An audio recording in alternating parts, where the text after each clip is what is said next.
Hello everyone, সবাইকে স্বাগতম আজকের ক্লাসে। আজকে আমরা পরিসংখ্যান প্রথম পত্রের তোমার অধ্যায় ৬ সংশ্লেষণ ও নির্ভরণ এই অধ্যায়ের উপর এমসিকিউ ওয়ান শট ক্লাস নিয়ে এসেছি। তো আজকে এই ক্লাসে তোমাদের সবাইকে স্বাগতম। তো যথারীতি আজকের ক্লাসটা আমরা শুরু করছি এই অধ্যায়ের গুরুত্বপূর্ণ যে ইনফরমেশনগুলো আছে সেগুলো দিয়ে। তো তোমরা যারা এই ক্লাসটা করছো, যারা এই অধ্যায়টা ইতিমধ্যে পড়েছো, আমি বারবার বলি যে এমসিকিউ ক্লাসটা আসলে আলাদা কিছু না। আ সেটা হচ্ছে এটার 80% না 100% জিনিসই তোমার অধ্যায়ের ক্লাসগুলো যখন করবা, তখন ওইখান থেকেই জিনিসগুলো আসবে। আর এই ক্লাসগুলো করার উদ্দেশ্য হচ্ছে কি ধরনের প্রশ্ন আমাদের এমসিকিউ আকারে আসে বা এমসিকিউ প্রশ্নগুলোর ধরন কেমন হয় সেটা বুঝার জন্য আমরা এই ক্লাসটা করি মূলত। কিন্তু শেখার ব্যাপারটা পুরোপুরি অধ্যায় যখন আমরা পড়ছিলাম তখনই হয়ে যায় আমাদের। তো তারপরেও যারা আ এটা রিভিশন দিবা বা একটা কুইক টাইমের মধ্যে এটা প্রিপারেশন নিতে যাচ্ছ, তারা এটা মোটামুটি আম তাদের যাতে কাজে লাগে সেজন্য আসলে আমি গুরুত্বপূর্ণ তথ্যগুলো এবারে আমি সংযুক্ত করেছি। তো দেখো একইভাবে আমরা আগের ক্লাসগুলোর মতো করে আমরা এখন এখানেও আ আগে অধ্যায়ের যে গুরুত্বপূর্ণ তথ্যগুলো আছে সেগুলো একটু আলোচনা করে নিব। তারপর পরবর্তীতে আমরা এমসিকিউ গুলা প্র্যাকটিস করব। তো চলো সবাই আমার সাথে একটু আ এই যে তথ্যগুলো আমরা দিয়েছি সেগুলো একটু আলোচনা করি। একটু দেখো মনোযোগ সহকারে শোনো। তো দেখো আমরা এখানে দেওয়া আছে ১ম এ কি? আমি ঠিক করে নিই। হ্যাঁ। তো ১ম দেখো চলকের সংখ্যা অনুসারে সংশ্লেষে ২ ভাগে ভাগ করা। আচ্ছা, এটা একটু আলোচনা করে ফেলি। সংশ্লেষ জিনিসটা কি? সংশ্লেষ হচ্ছে ২ টা চলকের মধ্যে সম্পর্ক। হ্যাঁ? ২ টা চলকের মধ্যে সম্পর্ক।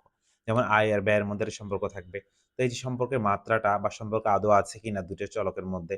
তো এইগুলা নিয়ে যে কাজটা করে, সম্পর্ক আছে কিনা এই ধরনটাকে আমরা সংশ্লেষ বলে থাকি। কেমন? তো ২ টা চলক হতে পারে, চলক একাধিক হতে পারে। একটা চলকের সাথে ২-৩ টা ২ এর অধিক চলকের সম্পর্ক থাকতে পারে। তো এইটার উপর ভিত্তি করে আমরা সংশ্লেষকে ২ ভাগে ভাগ করি। একটা হচ্ছে সরল সংশ্লেষ, একটা বহুদা সংশ্লেষ। ঠিক আছে? সরল সংশ্লেষ হচ্ছে কি ২ টা চলকের মধ্যকার সম্পর্ক। যেমন ধরো শুধু আয় এবং ব্যয়ের মধ্যে সম্পর্কটা যদি আমরা যাচাই করতে চাই, তাহলে এটাকে আমরা বলছি সরল সংশ্লেষ। ২ টা চলকের মধ্যে। ঠিক আছে? আর যদি আমরা ২ এর অধিক চলকের মধ্যে সংশ্লেষ বা সম্পর্কটা জানতে চাই, তখন সেটা হয়ে যাবে বহুদা সংশ্লেষ। ২ বা তার চেয়ে বেশি, ২ এর চেয়ে বেশি ৩ টা ৪ টা চলক। যেমন ধরো তুমি একটা স্টুডেন্টের পরীক্ষার রেজাল্টের সাথে তার অনেকগুলো চলকের সম্পর্ক থাকতে পারে। পরীক্ষার রেজাল্টের সাথে তার দৈনিক কয় ঘন্টা পড়ালেখা করছে, কয় ঘন্টা ঘুমাচ্ছে এবং তার মোবাইল ইউজ করছে, সামাজিক সোশ্যাল মিডিয়ায় কতক্ষণ সময় দিচ্ছে, মোবাইলে কতক্ষণ সময় দিচ্ছে। এই অনেক কিছু ডিপেন্ড করবে তোমার তার রেজাল্টের উপর। তো তো রেজাল্টটা তার অনেকগুলোর সাথে সম্পর্কিত আছে। তাহলে এইরকম ধরনের সম্পর্কগুলো যখন যাচাই করব, সেটা হয়ে যাবে আমাদের বহুদা সংশ্লেষ। ঠিক আছে? তো সরল সংশ্লেষ হচ্ছে ২ টা চলকের মধ্যকার সংশ্লেষকে আমরা সরল সংশ্লেষ বলছি। আর বহুদা হচ্ছে কি ২ এর অধিক চলকের মধ্যকার সংশ্লেষকে আমরা বহুদা সংশ্লেষ বলছি। ঠিক আছে? তো আমাদের সিলেবাসে মূলত সরল সংশ্লেষ নিয়ে বেশি আলোচনা করা হয়েছে। বহুদা সংশ্লেষটা আমাদের পরবর্তী ক্লাসগুলোতে আছে। যখন তোমরা অনার্স লেভেলে যাবে তখন এটা নিয়ে আলোচনা হবে। তো যাই হোক, তো এবার আমরা পরেরটাতে আসি। সম্পর্কে প্রকৃতিগতভাবে সংশ্লেষ ৫ ধরনের, ৫ প্রকার। এমসিকিউতে সরাসরি চলে আসবে। সংশ্লেষ কত প্রকার? ৫ প্রকার। কি, কি হতে পারে? পূর্ণ ধনাত্মক, পূর্ণ ঋণাত্মক, আংশিক ধনাত্মক, আংশিক ঋণাত্মক এবং শূন্য সংশ্লেষ। ঠিক আছে? মোট ৫ টা। তার ৫ ধরনের সংশ্লেষ আমরা দেখতে পারি। তারপর হচ্ছে ২ টি স্বাধীন চলকের সংশ্লেষাঙ্ক ০। I mean সোজা কথা ২ টা স্বাধীন চলক মানে তাদের মধ্যে কোনো সম্পর্ক নেই। আর সম্পর্ক না থাকলে আমরা ওদের সংশ্লেষাঙ্ক বা সংশ্লেষ কত 0 ধরি। আর সংশ্লেষাঙ্ক জিনিসটা কি? সংশ্লেষের গাণিতিক পরিমাপটাকে আমরা বলছি সংশ্লেষাঙ্ক। ঠিক আছে? আর সম্পর্কটাকে বলছি সংশ্লেষ, সম্পর্কটাকে সংশ্লেষ বলছি। আর সেই সম্পর্কটাকে যখন আমরা ম্যাথমেটিক্যালি মেজার করব, তখন সেটা হয়ে যাবে সংশ্লেষাঙ্ক। ঠিক আছে? তারপর আসে সংশ্লেষের প্রপার্টিজ, যে সংশ্লেষাঙ্ক মৌল ও মাপনীয় হতে স্বাধীন। মৌল ও মাপনীয় হতে স্বাধীন। এটার আমরা আ প্রমাণে না যাই। এটা সরাসরি এমসিকিউতে আসে। এটা মাথায় রাখার চেষ্টা করি। যে সংশ্লেষাঙ্ক মানে আমরা সংশ্লেষাঙ্কটাকে R দ্বারা প্রকাশ করি। R, X, Y। হ্যাঁ? যেমন X এবং Y এর চলকের মধ্যকার সংশ্লেষাঙ্ককে আমরা কিভাবে প্রকাশ করি? R, X, Y দ্বারা। হ্যাঁ? অথবা শুধু R লিখলেও হয়। শুধু কেবল R লিখলেও চলে, অথবা তুমি চাইলে চলক দুটোও লিখতে পারো। তো মূল ও মাপনীয়তে স্বাধীন মানে এটা দ্বারা বোঝায় যে তুমি যদি চলকগুলোতে কোনো রকম মৌল মাপনী পরিবর্তনও করো, তাতেও তাদের মধ্যকার যে সম্পর্ক সেটাতে কোনো ইমপ্যাক্ট পড়বে না। সো এখান থেকে আমরা বলি কি যে সংশ্লেষের সঙ্গে মৌল মাপনী হতে স্বাধীন। আমরা ইন ডিটেইলস গেলাম না। ক্লাসে আমরা এটা ইন ডিটেইলস করিয়েছি। আমরা গেলাম না। তুমি জাস্ট একটা ইনফরমেশন হিসেবে মাথায় রাখতে পারো। হুম? তারপর সংশ্লেষ সংখ্যাটা আপেক্ষিক পরিমাপ ও এককবিহীন বিশুদ্ধ সংখ্যা। তাহলে এটা একটু খেয়াল রাখো যে সংশ্লেষ সংখ্যা কোনো একক থাকে না। এটা একক মুক্ত সংখ্যা বা বিশুদ্ধ সংখ্যা। কারণ আমরা সংশ্লেষ সংখ্যার মান বের করব, তখন দেখবা রেজাল্টগুলো আসবে ধরো 0.79, হ্যাঁ? সাথে কোনো একক থাকবে না। কারণ এককগুলো ক্যানসেল আউট হয়ে যায়।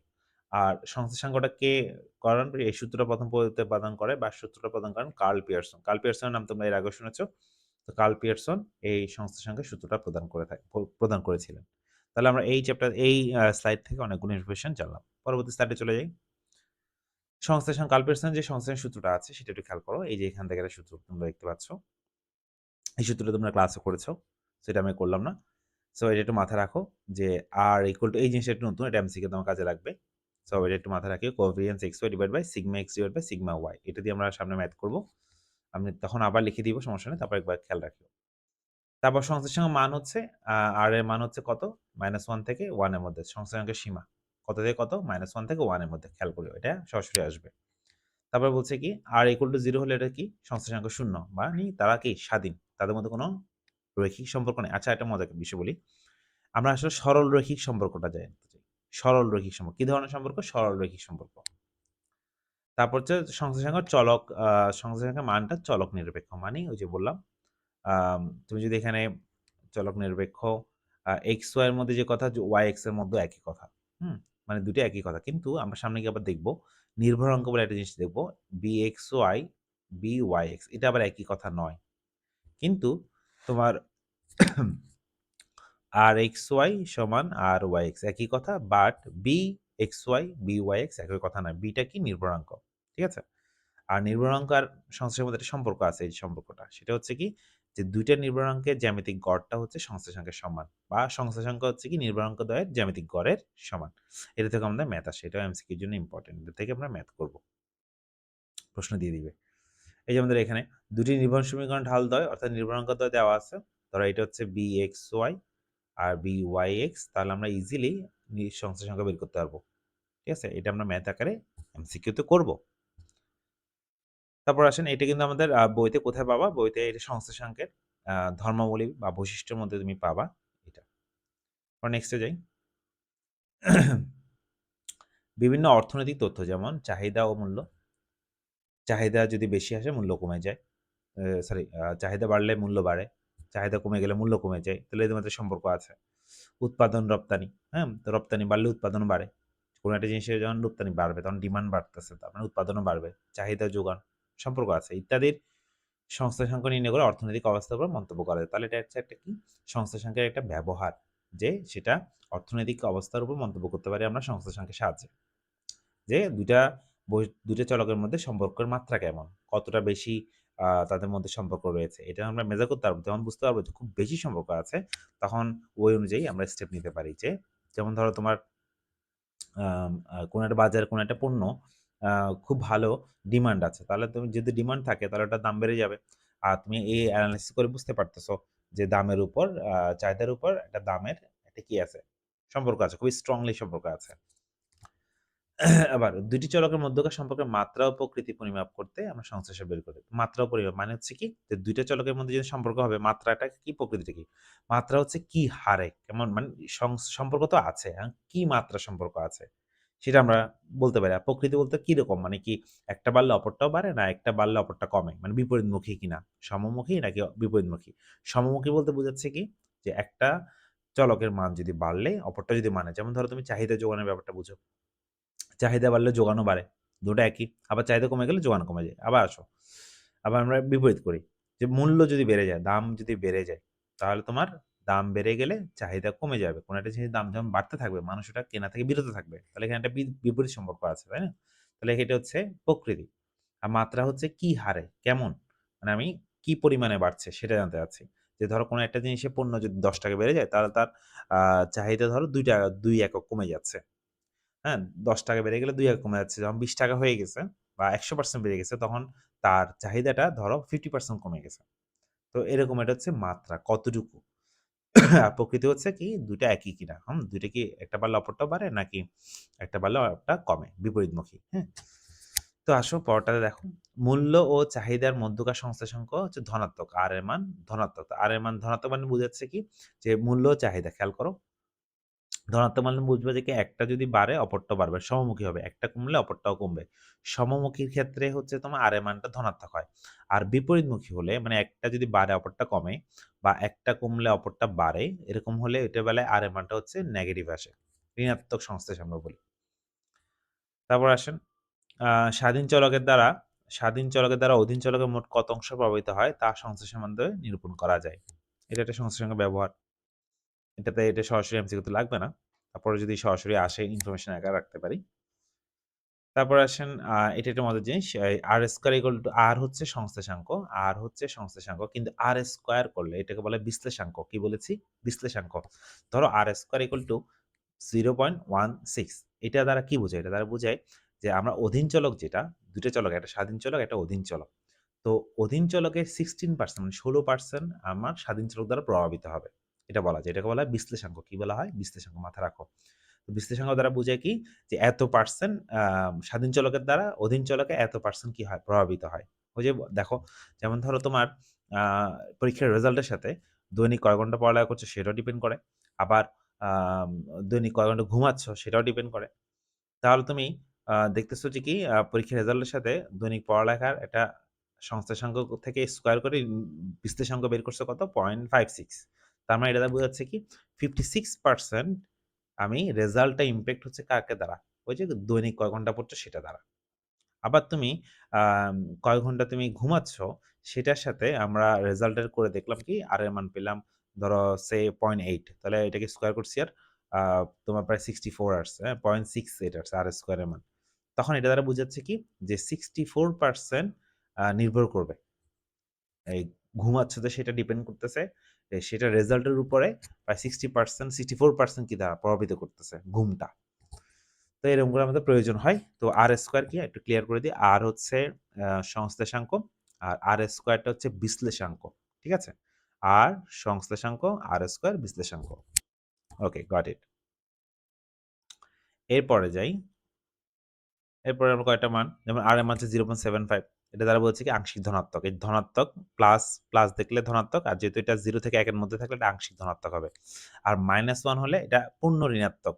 আবার 0 থেকে -1 এর মধ্যবর্তী হলে এটা হবে আংশিক ঋণাত্মক। আর +1 হলে পূর্ণ ধনাত্মক। ঠিক আছে? এই যে দেখো বলে দিছে। যে -1 থেকে 0 এর মধ্যে হলে এটা হচ্ছে আংশিক ধনাত্মক। 0 থেকে 1 এর মধ্যে হলে আংশিক ধনাত্মক, আর আগেরটা হচ্ছে আংশিক ঋণাত্মক। ঠিক আছে? আর যদি আর এর মান কখনো ১ থেকে বেশি হয়, -1 থেকে কম হয়, তাহলে এগুলো অবাস্তব। এগুলা কখনো সম্ভব না। তাহলে তোমার ভুল আছে। তো মনে রাখবা কেন? কারণ অবাস্তব কেন? কারণ আর এর মানটা হচ্ছে -1 থেকে 1 এর মধ্যে। ঠিক আছে? সো কখনো যদি মান তোমার ১ এর থেকে বেশি আসে অথবা -1 থেকে কম আসে, তাহলে বুঝবা এটা তোমার একটা ভুল হচ্ছে কোথাও। এটা অবাস্তব, এটা সম্ভব। এটা হয় না কখনো। এরপরে আসো। সংশ্লেষাঙ্ক ২ টি চলকের মধ্যকার সম্পর্কের মাত্রা ও প্রকৃতি পরিমাপ করে। ওকে, আমরা এটা পড়ছি। মাত্রা ও প্রকৃতি পরিমাপ করে। গুণগত তথ্য সারির সংশ্লেষ নিরূপণে স্পেয়ারম্যান ক্রমসংশ্লেষ অত্যন্ত উপযোগী। খেয়াল খেয়াল করো। যখন ২ টা গুণের মধ্যে আসবে, যেমন ধরো সৌন্দর্য এবং আইকিউ, হ্যাঁ? ২ টা জিনিসই গুণ। সৌন্দর্যের সাথে আইকিউর যদি আমি সম্পর্ক যাই, তাহলে এটা আমার ওই যে কার্ল পিয়ারসনেরটা দিয়ে আমরা করি না, তখন আমরা করি স্পেয়ারম্যান ক্রমসংশ্লেষ, র‍্যাঙ্ক কোরিলেশন দিয়ে করি। স্পেয়ারম্যানের র‍্যাঙ্ক কোরিলেশনের সাহায্যে আমরা করি। যদি ২ টা এমন চলক নিই, তাদের মধ্যকার সম্পর্ক জানতে চাই যে ২ টা চলক হচ্ছে তোমার গুণগত বা গুণবাচক। তাহলে ওই ২ টার মধ্যকার সম্পর্কটা আমরা করি স্পেয়ারম্যান ক্রমসংশ্লেষ থেকে। I mean Spearman rank correlation থেকে। সেটা আমরা কার্ল পিয়ারসনের কোরিলেশন থেকে হিসাব করি না। ঠিক আছে? তখন আমরা সেটা করতে হয় স্পেয়ারম্যান র‍্যাঙ্ক কোরিলেশন। তারপর আসে দ্বিচলক গণসংখ্যা নির্বাচনের ক্ষেত্রে সংশ্লেষ নির্ণয়ের জন্য ক্রমসংশ্লেষ ব্যবহার করা হয় না। যেটা আমরা বললাম। ক্রমসংশ্লেষ হচ্ছে এটা। এটা হচ্ছে কখন ব্যবহার করব? যখন গুণগত তথ্য সারি হবে। ২ টা বৈশিষ্ট্যের মধ্যে আমরা সম্পর্ক জানতে চাচ্ছি, সেটা আমরা গুণগত হলে তখন আমরা করব। ঠিক আছে?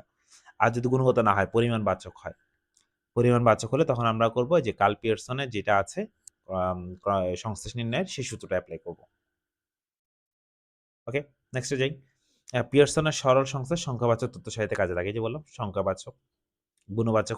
গুণবাচক হলে স্পিয়ারম্যান ক্রমসংশ্লেষ, আর সংখ্যাবাচক হলে পিয়ারসনের সংশ্লেষ। ঠিক আছে? আর যেটা কথা বলছি। আর ওইটাকে রো দ্বারা প্রকাশ করা হয়। এটাকে আর দ্বারা প্রকাশ করা হয়। পিয়ারসনের কোরিলেশনটাকে আর দ্বারা প্রকাশ করা হয়। আর ক্রমসংশ্লেষকে রো দ্বারা প্রকাশ করা হয়। রোটা হচ্ছে পি এর মধ্যে একটু বাঁকা। তারপরে ক্রমসংশ্লেষের তুলনায় সরল সংশ্লেষ অপেক্ষাকৃত ভালো পরিমাপ দেয়। তো ২ টার মধ্যে কোনটা বেটার? ক্রম থেকে। বাট আবার তোমার যখন গুণবাচক চলক হবে, তখন কিন্তু আবার ক্রমসংশ্লেষটা ভালো রেজাল্ট দেয়। এইজন্য আমরা যেটা ভালো দিবে, তাহলে গুণগত চলকের জন্য হচ্ছে তোমার র‍্যাঙ্ক কোরিলেশন মানেই হচ্ছে তোমার ক্রমসংশ্লেষ, আর পরিমাণবাচক চলক থাকলে তাদের মধ্যকার সম্পর্ক যাচাইয়ের জন্য আমরা কোনটা করব, এই যে পিয়ারসনের সংশ্লেষটা ভালো রেজাল্ট দেয়। তারপর আসে নির্ভরণ ২ ধরনের চলক ব্যবহৃত হয়, স্বাধীন চলক, অধীন চলক। নির্ভরণ সমীকরণ তোমরা পড়েছো। নির্ভরণ সমীকরণ আমরা ক্লাসে পড়িয়েছি যে y a + bx, হ্যাঁ? তাহলে এটাকে আমরা আয় বলছি, এটাকে ব্যয় বলছি। আয়ের উপর ব্যয়ের নির্ভরণ সমীকরণ। তাহলে এরকম সমীকরণে ২ টা চলক থাকে। এটাকে বলা হয় স্বাধীন চলক আর এটা অধীন চলক। ঠিক আছে? যেটা বামে থাকবে সেটা অধীন চলক আর যেটা আ ডানে থাকে সেটা হচ্ছে তোমার স্বাধীন চলক। আচ্ছা। আরেকটা কথা বলি, আমরা কিছুক্ষণ আগে পড়ছিলাম যে সংশ্লেষাঙ্ক মৌল মাপনীয়তে স্বাধীন। এই যে দেখো, সংশ্লেষাঙ্ক মৌল মাপনীয়তে স্বাধীন। এই যে এখানে আমরা পড়েছিলাম। কোথায় আছে? আচ্ছা, এটা তো মনে হয় কোথায় মিস করলাম? না, আরো আছে। এই যে সংশ্লেষাঙ্ক মৌল মাপনীয়তে স্বাধীন। মাথায় রাখো। তাহলে নির্ভরাঙ্ক কিন্তু আবার মৌল মাপনীয়তে স্বাধীন নয়। ২ টার মধ্যে নয়। সে মূল হতে স্বাধীন, কিন্তু মাপনের উপর নির্ভরশীল। নির্ভরাঙ্ক মানে হচ্ছে b, এই যে bxy, byx সেটা। তাহলে খেয়াল করো, সংশ্লেষাঙ্ক মানে r, আর মৌল মাপনে দুটোতে স্বাধীন। এটা ইনফরমেশন হিসেবে মাথায় রাখেন। কিন্তু নির্ভরাঙ্কটা মূল হতে স্বাধীন কিন্তু মাপনের উপর নির্ভরশীল। পরে যাই। তারপর আরেকটা সম্পর্ক আছে সুন্দর। সেটা হচ্ছে কি যে ২ টি নির্ভরাঙ্ক দ্বয়ের গাণিতিক গড় আমাদের সংশ্লেষাঙ্ক থেকে বড় হয়। এদিকে তাকালে বুঝে যাবা। আমরা যে bxy, byx কে যোগ করে ২ দিয়ে ভাগ করলে সেটা r থেকে বেশিই হবে। ঠিক আছে? এরপর আসো নির্ভরাঙ্ক দ্বয়ের মধ্যে একটা যদি এক অপেক্ষা বড় হলে অন্যটা এক অপেক্ষা ছোট। আই মিন তোমার যদি bxy এবং byx, এটা দ্বারা কি বোঝায়? এটা দ্বারা বোঝাচ্ছে x on y, y on x, মানে কি y এর উপর x ডিপেন্ড করতেছে আর হচ্ছে x এর উপর y ডিপেন্ড করতেছে। তাহলে এই দুটোর মধ্যে একটা মান যদি ১ থেকে বড় হয় তাহলে অপরটা অবশ্যই ১ থেকে ছোট হবে। তারপর আসে নির্ভরাঙ্ক দ্বয় মান চলক নিরপেক্ষ নয়। খেয়াল করো, আমি তোমাকে এর ১ম স্লাইডে দেখিয়েছিলাম যে bxy not equal to byx, কিন্তু rxy equal to ryx, ওটাতে সমস্যা নেই। এটা চলক নিরপেক্ষ। সংশ্লেষ চলক নিরপেক্ষ। আর xy আর yx একই কথা, বাট নির্ভরাঙ্কের বেলায় ২ টা চলক নিরপেক্ষ না হওয়ায় এই ২ টা একই না। এমসিকিউতে আসবে। তারপর নির্ভরণ রেখাদ্বয় পরস্পরকে চলকের গড়বিন্দু ছেদ করে। এটা হচ্ছে যে আমরা নির্ভরণ সমীকরণ দুটো নির্ণয় করব না? নির্ণয় করার পরে তাদেরকে যদি আমরা গ্রাফে আঁকি তাহলে তারা যে বিন্দুতে ছেদ করবে সেটা হচ্ছে গড় বিন্দুতে ছেদ করবে। আমি ইনফরমেশন হিসেবে মনে রাখেন। এটা ম্যাথমেটিক্যালি প্রুফ আছে, দরকার নেই। এটা ইনফরমেশন হিসেবে মনে রাখেন। তো স্যার যেটা বলছি, যেটা যেভাবে মনে রাখতে বলতেছি, যেটা আবার তোমাকে উল্লেখ করে দিচ্ছি যে এটা থেকে ম্যাথ আসবে, ম্যাথ করব, ওগুলো ম্যাথের জন্য ইম্পোর্টেন্ট। আর যেগুলো আমি বলছি তুমি এগুলো ইনফরমেশন হিসেবে মাথায় রাখো, এগুলো ইনফরমেশন হিসেবে মাথায় রাখো। এটা ডিটেইলসে যাওয়ার দরকার নেই। ঠিক আছে? তোমার জন্য সহজ হবে। তারপর নির্ভরণের সাহায্যে স্বাধীন চলকের পরিবর্তনের ফলে অধীন চলকে কি পরিমাণ পরিবর্তন হয় তা নির্ণয় করা যায়। ওকে, ইনফরমেশন হিসেবে আসলো। নির্ভরণের সাহায্যে একটি তথ্য সারির মান জানা থাকলে অন্য তথ্য সারির মান নির্ণয় করা যায়। হ্যাঁ, এটা আমরা দেখব। এটা আমরা ব্যবহার করব এবং ম্যাথও করেছি এটা নিয়ে। তারপর নির্ভরক বা নির্ভরণ চলক দ্বয়ের এককের উপর নির্ভরশীল। আচ্ছা, একটা মজার কাহিনী। আমরা কিছুক্ষণ আগে বলছিলাম যে তোমার আ rxy সমান ruv। I mean চলক নিরপেক্ষ। মানে এটা চলকের উপর ডিপেন্ড করে না। মানে এটা এক বিশুদ্ধ সংখ্যা। এটার কোনো একক থাকে না। কিন্তু নির্ভরণের বেলায় একক থাকবে। সো দ্যাটস ওয়াই নির্ভরণ কিন্তু তোমার বিশুদ্ধ বা এককহীন সংখ্যা না। তার একক থাকবে। তাহলে তোমরা কিন্তু আর এবং বি এর মধ্যে মানে সংশ্লেষ এবং নির্ভরণের মধ্যে একটা পার্থক্য পাচ্ছ। সংশ্লেষাঙ্ক আর নির্ভরাঙ্ক। তাহলে সংশ্লেষাঙ্ক আর সেটা হচ্ছে তোমার চলক নিরপেক্ষ বা এককহীন বা বিশুদ্ধ সংখ্যা। কিন্তু নির্ভরাঙ্কটা বিটা সেটা বিশুদ্ধ সংখ্যা না, তার একক থাকবে। তারপর সংশ্লেষের বাংলা প্রতিশব্দ কি? সংশ্লেষণ আছে, সংস্রব আছে, সহসম্বন্ধ আছে। এগুলো জেনে রাখলাম যাতে অনেক সময় প্রশ্নে যদি ব্যবহার করে যে ২ টি চলকের মধ্যে সহসম্বন্ধ নির্ণয় করো। তো এই সহসম্বন্ধ যে সংশ্লেষ সেটা যাতে বুঝতে পারি, এজন্য আমরা বাংলা সমার্থক পদগুলো বাংলা সমার্থক শব্দগুলো জানা থাকা প্রয়োজন। সংশ্লেষণ, সংস্রব বা আরেকটা হচ্ছে কি সহসম্বন্ধ। ঠিক আছে? এটা কি সংশ্লেষেরই সমার্থক শব্দ। নেক্সটে যাই। মোটামুটি শেষ। ক্রমসংস্থানের সূত্রটা হচ্ছে এইটা যে রো দিয়ে প্রকাশ করে। এটা প্রয়োজনে দেখে রাখতে পারেন। এটার ব্যবহার নেই। এটা থেকে ম্যাথ আসে না তেমন। সো এটা দেখে রাখতে পারেন। তারপর নির্ভরণ চলক দুটি পারস্পরিক গড় সম্পর্ক প্রকাশ করে। হ্যাঁ, ২ টা চলকের নির্ভরণটা, এই যে নির্ভরণটা পারস্পরিক গড় সম্পর্ক, এটা মাথায় রাখিও। গড় সম্পর্ক মানে ২ টার মধ্যে যে সম্পর্ক করে সেটা এভারেজ আমরা রিলেশন বের করি। গড় সম্পর্কটা বের করি। যেমন এখানে দিল কি x এর উপর y নির্ভরণ সমীকরণ y = a + bx, খেয়াল করো। এই যে এই বিটা হচ্ছে বি ওয়াই এক্স, মানে ওয়াই ডিপেন্ডস অন এক্স, ক্লাসে আলোচনা করেছি এগুলো নিয়ে। আর ওয়াই এর উপর এক্স এর সমীকরণ, তাহলে এই বিটা হচ্ছে বি এক্স ওয়াই, কারণ x depends on y, x depends on y, এটা দ্বারা ওইটা বুঝায়। তারপর নির্ভরণ দুই ধরনের চলক ব্যবহৃত হয়, স্বাধীন, অধীন, ঠিক আছে। নির্ভরাঙ্কের সীমাস্ত মান, খেয়াল করো তোমরা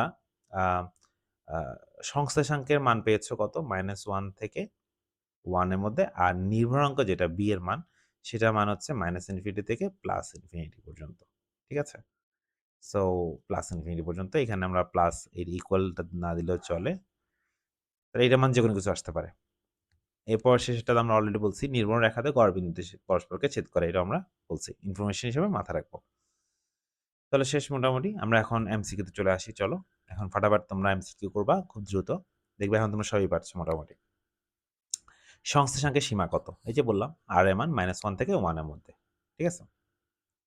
তারপর আসো, এটা একটা ইম্পর্টেন্ট জিনিস, এটা আমি দেখা দিই তোমাকে। এই ধরনের আসলে তোমরা কিভাবে করবা শুনে নাও। যদি তোমাকে বলে y = mx + c, তবে x এবং y এর মধ্যে সংশ্লেষাঙ্ক কত হবে, যদি এরকম থাকে তোমরা কি করবা, সিম্পল কাজ, যে সমীকরণটা দিয়ে দিবে, আমি একদম শর্টকাটটা দেখা দিই, ডিটেলসটা দেখাচ্ছি না, এই যে সমীকরণটা দিয়ে দিবে, সেটা কি করবা, তুমি সবগুলোকে এক পাশে নিয়ে আসবা, এক পাশ 0 করে ফেলবা। সবগুলোকে এক পাশে নিয়ে আসার পরে এবার তুমি দেখবা x এবং y চলকের সামনে যে চিহ্নটা আছে সেটা একই না বিপরীতমুখী। কি করবা, প্রথমে সবগুলোকে এক পাশে নিয়ে আসো, আনার পর তুমি x এবং y এর সামনে চিহ্নটা খেয়াল করো। যেমন ধরো y এর সামনে এখানে আছে প্লাস, x এর সামনে আছে মাইনাস, বিপরীতমুখী না, বা বিপরীত চিহ্ন বিশিষ্ট না, বিপরীত চিহ্ন বিশিষ্ট। তাহলে যদি এক পাশে আনার পর আমরা যদি দেখি বিপরীত চিহ্ন বিশিষ্ট, বিপরীত চিহ্ন যদি হয়, আরটা হচ্ছে একই চিহ্ন, দুটো হইতে পারে। আমি যখন সবগুলো চলককে এক পাশে নিয়ে আসবো, এক পাশ 0 করে ফেলবো, তাহলে আমার ঘটনা দুটো করতে পারে, একটা হচ্ছে x এবং y বিপরীত চিহ্ন বিশিষ্ট হতে পারে, অথবা একই চিহ্ন বিশিষ্ট হতে পারে। যদি বিপরীত চিহ্ন বিশিষ্ট হয় তাহলে চোখ বন্ধ করে r এর মান হবে 1, আর একই চিহ্ন বিশিষ্ট হলে r এর মান হবে -1। কিভাবে করতে হয় এটা আমরা গেলাম না, সরাসরি তোমাকে বলে দিলাম। তাহলে তুমি কি করবে, আবার এটা আমরা কয়েকটা করবো আরো।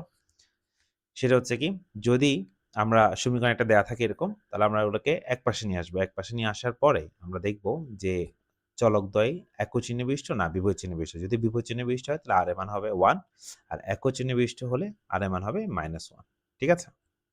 তাহলে এখানে আমরা দেখতে পাচ্ছি এক পাশে নিয়ে আসার পরে দুটো বিপরীত চিহ্ন বিশিষ্ট, তাহলে r এর মান 1 হওয়ার কথা, আনসার হচ্ছে 1। নেক্সটে যাই, এটা দেখো, এটা আমরা কিছু সম্পর্কে একটা বলছিলাম যে r হচ্ছে কি √bxy ইন্টু byx। তাহলে এখানে bxy এর মান কত, 0.94, আর byx এর মান কত, 0.01। তুমি ক্যালকুলেটর দাও, দেখো এটার মান কত আসে, √0.94 ইন্টু 0.01, রেজাল্ট আসছে তোমার 0.096, 0.09695 টাইমস এরকম। তাহলে এটা কাছাকাছি কোনটা আছে আমাদের, আমরা যদি এটাকে 2 ঘরে লিখে এখানে 7 হয়ে যাবে, তাহলে 0. কত 97, আমি কি ভুল করছি, 0.94, 0.01, ঠিকই তো আছে। এটা কি 94 হবে না 91 হবে, তাহলে এখানে 0 চলে আসছে, 0.94। দেখি দাঁড়াও, আমি একটু আনসারটা মিলাই, কোথাও ভুল আছে কিনা।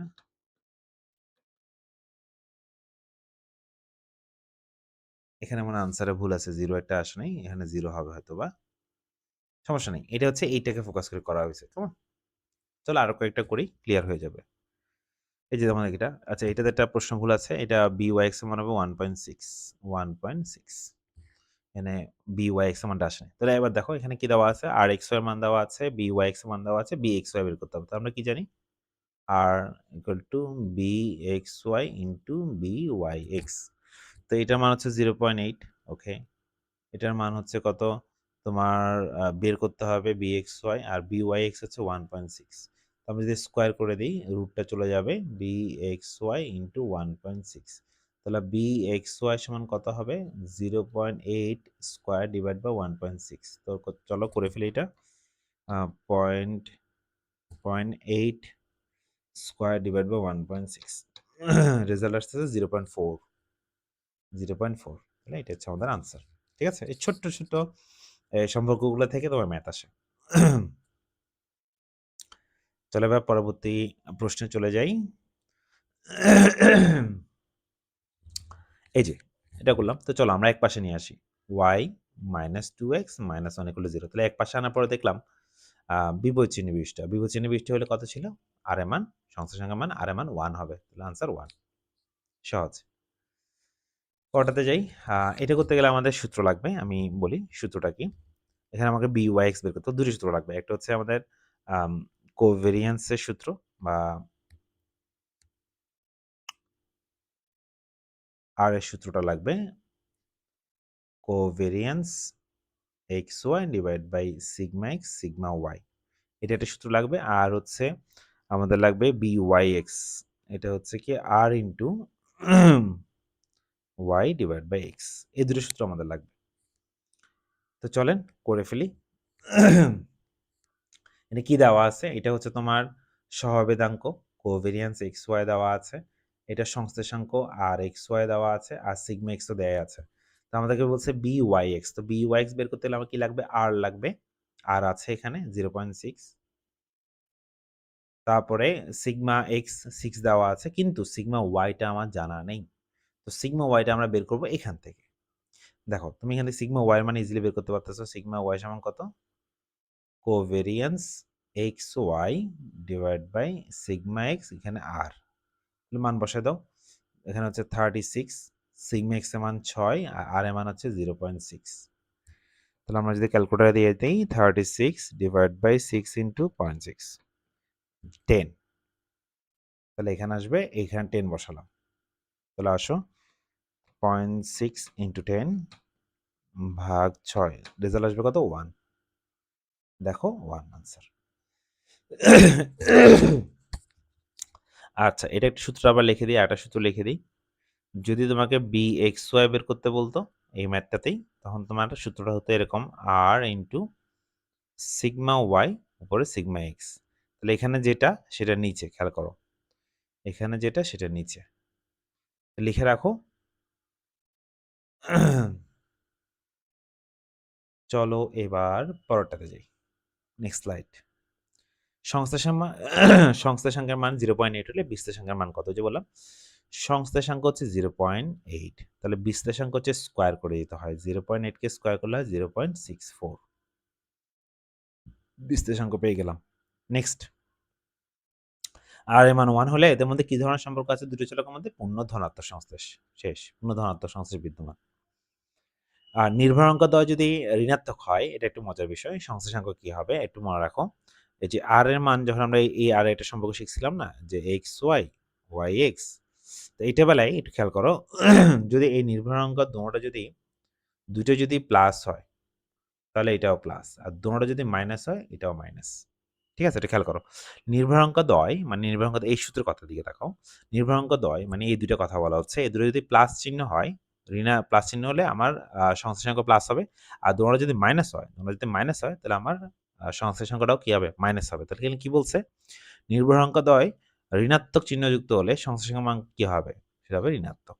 ঠিক আছে, তোমরা যখন এখানে করবা, যদি চিহ্ন দিয়ে দেয়, প্লাস মাইনাস দেওয়া থাকে, তখন তোমার চিহ্নটাই ইউজ করবা না, শুধু মানটা বসাবা, চিহ্ন ইউজ করবা না। তো চিহ্নটা এখানে এভাবে নির্ধারণ হবে। যদি আমার নির্ভরাঙ্ক দুটোটা কি হয়? প্লাস হয়, তাহলে আমার আর এর মানও প্লাস, দুটোটা মাইনাস হলে আর এর মানও মাইনাস। কিন্তু একটা প্লাস একটা মাইনাস কখনো হবে না।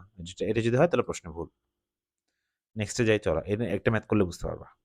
যেমন এখানে আসো, এই যে এখানটাতে byx, এটা x হবে, byx কত? -0.6 আর xy কত? +0.8। এটা প্রশ্ন ভুল, এটা হবে মাইনাস, এটা মাইনাস একটা হবে, এরকম প্রশ্ন আসবে না, এটা ভুল হয়। তাহলে আমি মাইনাস দিতে ভুলে গেছি, এটা আমার ভুল ছিল। তাহলে দেখো এটা কি, byx দেওয়া আছে -0.6, bxy হচ্ছে -0.8, তাহলে আর xy এর মান কত? দেখো যেহেতু নির্ভরাঙ্ক দুটোটা মাইনাস, তাহলে আর এর মানও কি হবে? মাইনাস হবে। হ্যাঁ, মাইনাস কত হবে সেটা জানতে চাচ্ছি। তাহলে আমি সেটা করব কত? এই দুটোটা গুণ করে রুট করব। তাহলে কত আসে?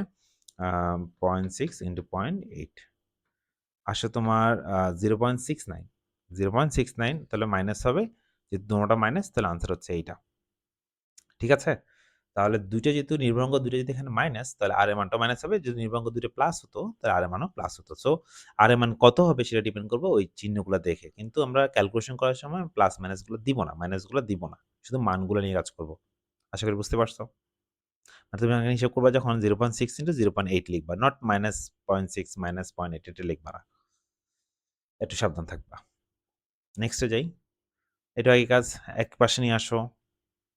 4x - 2 = 0। তাহলে দেখতে পাচ্ছি কি একপাশে আনার পরে আমরা দেখতে পাচ্ছি তাদের চিহ্ন একই চিহ্নে বিশিষ্ট। একই চিহ্নে বিশিষ্ট হলে বললাম কি -1, বিপরীত চিহ্নে বিশিষ্ট হলে +1 ছিল।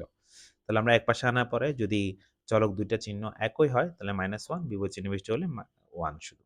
আর এর মান 1 হবে। নেক্সটে যাই। সংশ্লেষ কত প্রকার? ৫ প্রকার। এতে পারো। আবার আগের কাহিনী, একপাশে নিয়ে আসো। 2x = 0, বিপরীত চিহ্নে বিশিষ্ট তার মানে +1। আচ্ছা। নিচে কোনটি দ্বিচলক বিশিষ্ট? আচ্ছা, এখানে দেখো দ্বিচলক বিশিষ্ট, আবার শোনো। কথা হচ্ছে তুমি ২ টা জিনিস নিলেই এটা দ্বিচলক বিশিষ্ট তত্ত্ব হবে না। সেটা হইতে হলে তাদের মধ্যে সম্পর্ক থাকতে হবে। মাস্ট বি সম্পর্ক থাকতে হবে। যেমন ধরো মুনাফার সাথে উচ্চতার কোনো সম্পর্ক নেই। হ্যাঁ, ২ টা নিলাম, ২ টা বৈশিষ্ট্য নিলাম, ২ টা তথ্য নিলাম। বাট তাদের মধ্যে আমার কি হবে না? আ এটা দ্বিচলক বিশিষ্ট তত্ত্ব হবে না। কারণ কি? মুনাফা ও উচ্চতার মধ্যে কোনো সম্পর্ক নেই। আবার পুঁজি চাহিদা, হ্যাঁ? এদের মধ্যে সম্পর্কটা নাই।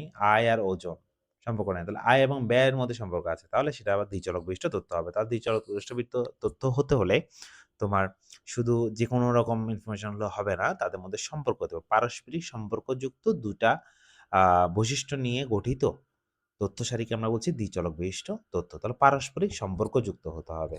বুঝতে পেরেছি? এরপর ২ টি চলক স্বাধীন হলে তাদের নির্ভরাঙ্কের মান কত? 0, 0 নির্ভরাঙ্কের মানও 0, আ সহভেদাঙ্ক মানে কোভেরিয়েন্স x এর মানও 0, সংশ্লেষাঙ্কের মানও 0, r এর মানও 0, স্বাধীন হলে 0। নেক্সট, দ্বিচলক তথ্য মানের মধ্যে সম্পর্কের মাত্রা নির্ণয় পদ্ধতি কোনটি? ওই যে দ্বিচলক সম্পর্কের মাত্রা আমরা নির্ণয় করি কি দিয়ে? সংশ্লেষাঙ্ক দিয়ে। নেক্সট যাই। বিক্ষেপ চিত্রের সাহায্যে কোনটির সম্বন্ধে ধারণা পাওয়া যায়? সংশ্লেষ। একদম এই চ্যাপ্টারের ১ম টপিক ছিল বিক্ষেপ চিত্র। যে আমরা ২ টা চলকের মধ্যে সম্পর্ক আছে কিনা সেটা প্রাথমিক ধারণা নেওয়ার জন্য আমরা ডট করতাম। আমরা এভাবে বসাইতাম। গ্রাফে এভাবে বসিয়ে কয়েকটা পেতাম। তখন আমরা ওখান থেকে আমরা প্রাথমিকভাবে বুঝতে পারতাম যে সেটা আসলে আদৌ আ সংশ্লেষ আছে কিনা, সম্পর্ক আছে কিনা। তো আমরা এরকম ৫ ধরে পেতাম, ৫ ধরনের পেতাম বিক্ষেপ চিত্রটা। ৫ ধরনের থেকে ৫ ধরনের সংশ্লেষণ আমরা আইডিয়া পেতাম। তাহলে বিক্ষেপ চিত্র থেকে আমরা মূলত কি ধারণা পাই? যে সম্পর্ক আছে কিনা। আর সম্পর্ক মানেই হচ্ছে কি? সংশ্লেষ। এটা সম্পর্কে ধারণা। কিন্তু কি মাত্রার আছে সেটা করতে গেলে আমার আর এর মানটা বের করতে হয়। ক্যালকুলেশন করে বের করতে হয়। হ্যাঁ, সম্পর্ক তো আছে, বাট কত মাত্রার আছে? বেশি না কম? সেটা জানতে গেলে আমরা গাণিতিক ওয়েতে করতে গিয়ে গাণিতিক সূত্র এপ্লাই করে আমরা আর এর মানটা বের করি। নেক্সট এ যাই, চলো। দাম বাড়লে যোগান বাড়ে। খেয়াল করো, একটা বাড়তেছে আরেকটাও বাড়তেছে। তাহলে কোন ধরনের সংশ্লেষ হবে? এটা ধনাত্মক সংশ্লেষ হবে। প্রথমত ধনাত্মক। কি ধরনের ধনাত্মক? পূর্ণ ধনাত্মক না আংশিক ধনাত্মক? এটা গেস করো। দাম বাড়লে যোগান বাড়বে।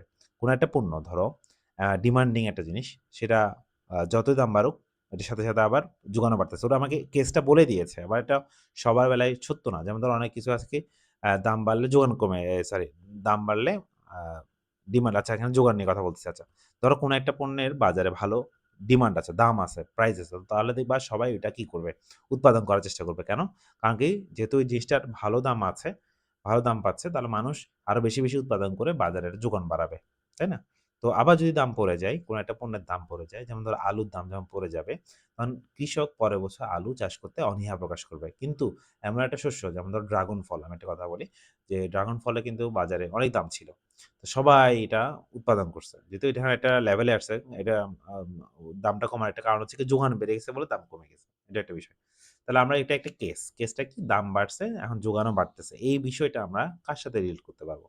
আমরা এটা কি ধরনের সংশ্লেষ বলতে পারি? এটা হচ্ছে ধনাত্মক সংশ্লেষ। আর এটা কোন ধরনের ধনাত্মক সংশ্লেষ? আরো স্পেসিফিক ভাবে বললে পূর্ণ ধনাত্মক সংশ্লেষ। মানে একদম আ দামের উপরে নির্ভর করে একদম তোমার দাম যেতে লাভ ৳১০০ হচ্ছে মার্জিন, বা মার্জিন তোমার ২০% ৪০% থাকছে বা 100% মার্জিন থাকে, তাহলে 100% যোগান বেড়ে যাবে। স্বাভাবিক। যেহেতু যেই ব্যবসায় যে পণ্যে লাভ বেশি, যে পণ্যে বিক্রি বেশি, যে পণ্যের ডিমান্ড বেশি, সেটার যোগানও বাড়বে।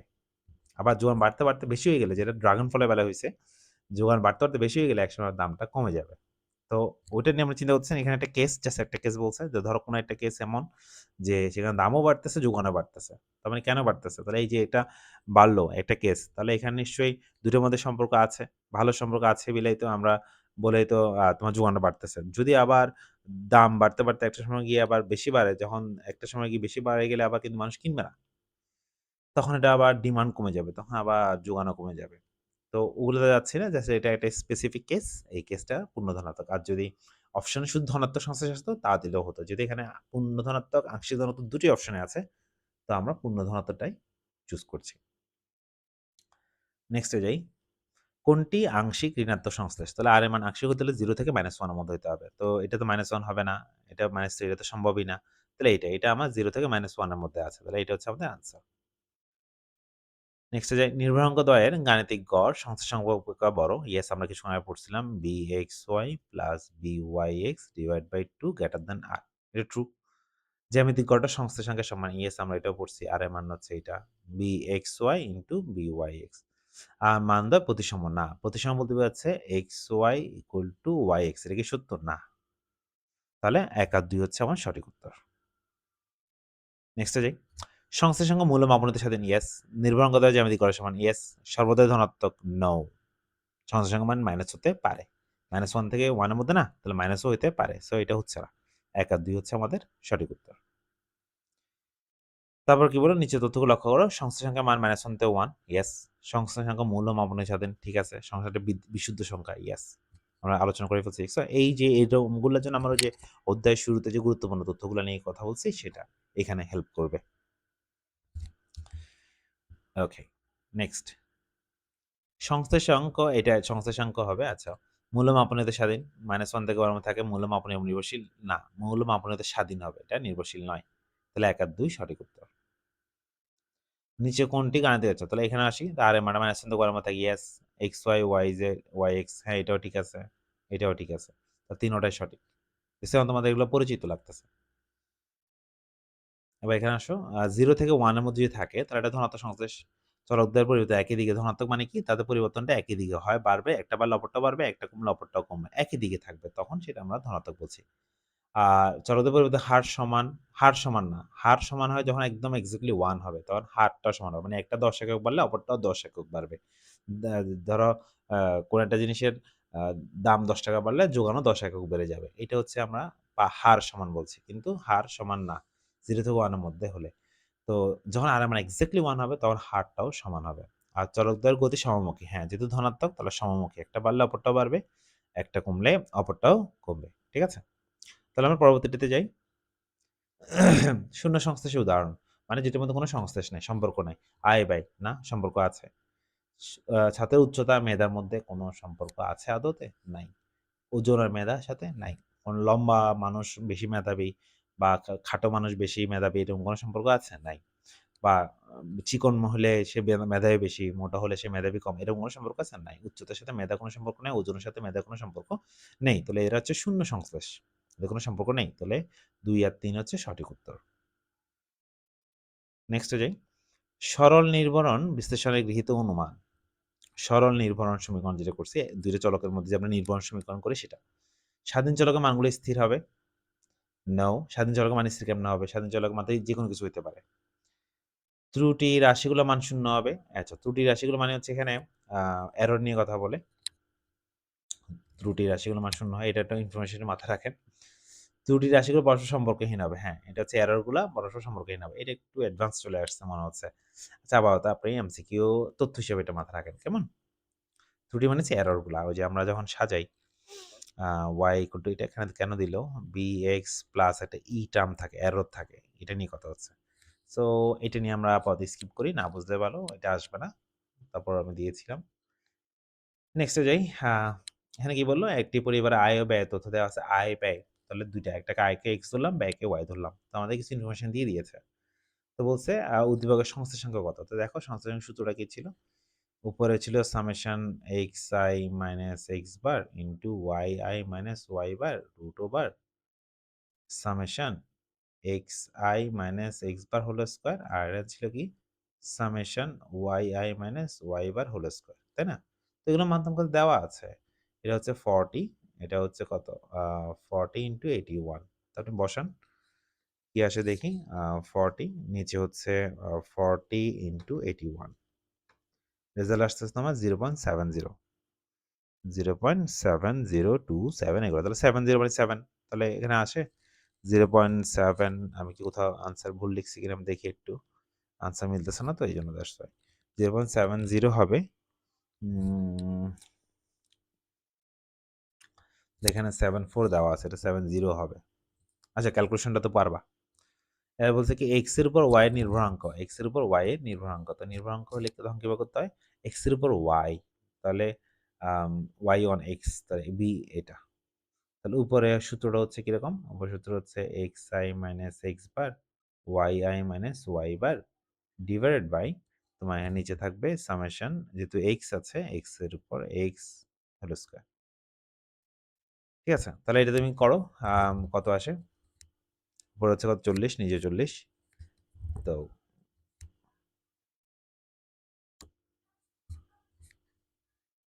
লড়ে গেছে কেন,